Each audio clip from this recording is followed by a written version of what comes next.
In this video, we'll show you what to do if your browser keeps signing you out of your Google account at random times. So fixing this is pretty straightforward and the steps are same regardless of which browser you are using. So first, open your browser's settings menu. Now here, click on your Google account. Now here, make sure all these toggles are turned on. So ensure that your sync feature is enabled. Now go back to the previous menu. Here, click on privacy and security.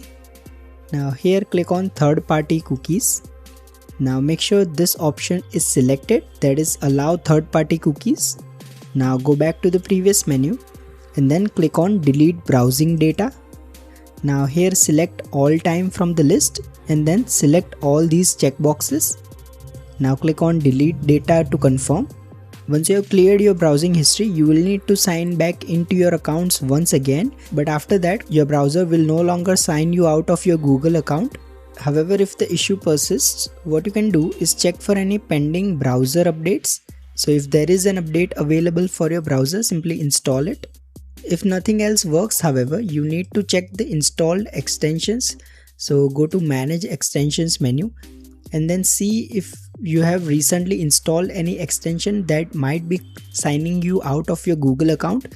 If you find it, simply click on this remove option to remove it. If you find this video useful, please don't forget to like and subscribe to Glitch Guru.